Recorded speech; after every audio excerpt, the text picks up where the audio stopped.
How much does the color of your skin factor in on a job interview? Some employers seem to value what color you are more than anything you can do, as Black in America continues. Make me happy, make me feel this way.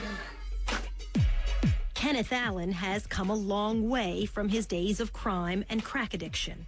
I didn't know that I was going to stand in front of folks and speak one day, but I knew it was something better than sitting in the crack house. 20 years ago, crack had robbed him of everything. I have been to hell, living hell. Day and night, something vile was always going on. It was either the smell of urine, burned out houses. You walk with your head down because you didn't want to see your reflection because you knew you should look like death. After several stints in and out of rehab, Kenneth found faith and got clean and sober. I just finally heard that voice say it don't work no more. And I kept trying to get high, and it kept saying to me it don't work no more. And all thine own. Today, Kenneth Allen is a preacher. He's got a small congregation and a new name. He's now Akono Ikundayo, which means sorrow becomes joy in an African dialect. I didn't find God, God found me. The rest is really history. This is a stressful job. He also counsels Black men who are struggling to get back on their feet. What's the future for these guys?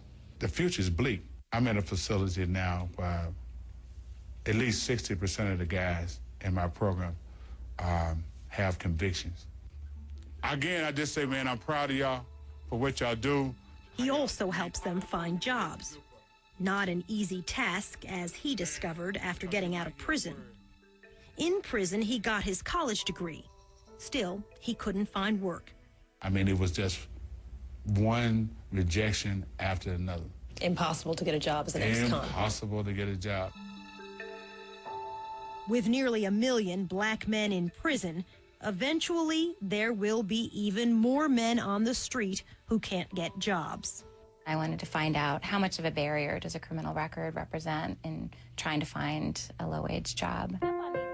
Diva Pager's research at Princeton University reveals that a Black man with a conviction has almost zero chance of getting a call back from a prospective employer. But those are ex-cons. Surely a Black man with a clean record would do much better, right? Wrong. A Black applicant with no history of a criminal background fared no better than a white applicant who was just out of prison. So the findings suggest that being Black in America today is basically equivalent to having a felony conviction.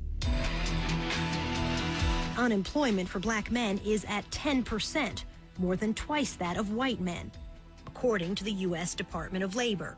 So Professor Pager pressed employers. Why won't they hire Black men? Here's what they said. Black men being lazy or having a poor work ethic, about Black men presenting themselves badly, especially with respect to their attire, and concerns about Black men being threatening or criminal. Queens, New York, Monday morning, April 14th. 32-year-old Corey Mackey is getting dressed for a job interview. He's a high school graduate with some college credits and no criminal record. Last November, he landed a job at a glass production company. But 3 months later, the company was sold and relocated.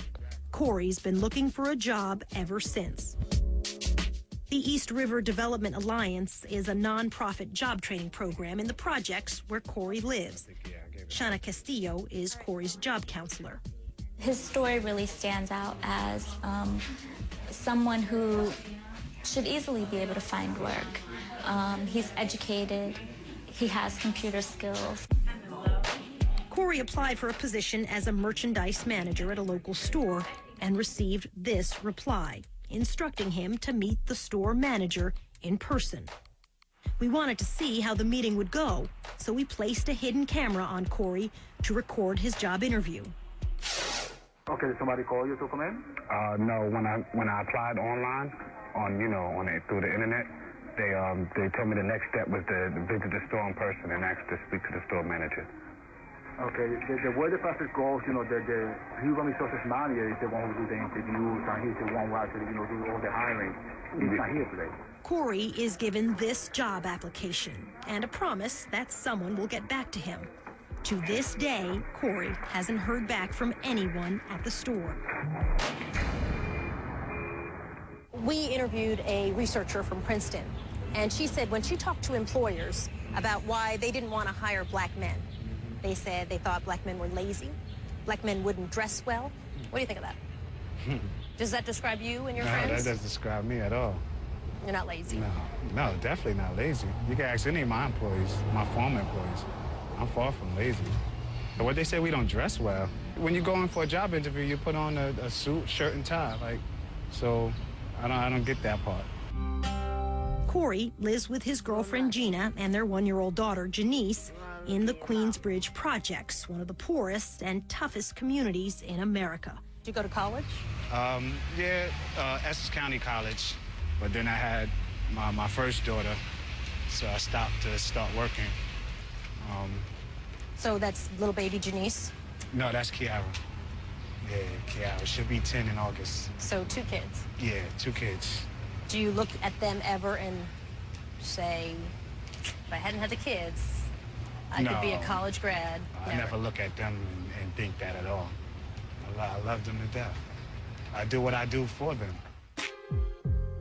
The fact is, with kids and no college degree, it's a lot harder for young black men like Corey. That same afternoon, he begins his job search again. Kind of get frustrated, yeah. Adding to his woes, his cell phone might be cut off, and that's his only way of following up with potential employers. 2 days later, Wednesday morning, April 16th, Corey dresses up again in the hopes of impressing recruiters at a job fair. He arrives hours early to ensure a competitive spot in line. But it turns out to be another disappointing day. How badly do I need a job? If it was on a scale of 1 to 10, it'd be like a 13, 14 right now. 1 month later, Corey prepares for another job interview as an overnight stock clerk. What skills do you have that you think will make you successful in the position that you're applying for? My tidiness. I'm very organized. I like things to be done the way they're supposed to be done. Okay, Dave, I'm going to offer the position for the overnight stock. It is a part-time position. After months of searching, Corey Mackey finally lands a job, but it's only part-time and just above minimum wage. It wasn't what I was looking for. Just anxious to get that first check. Start working, you know, get back out there, help support my family. It is starting at the bottom. I'm in the basement, you know, so I'll work my way up.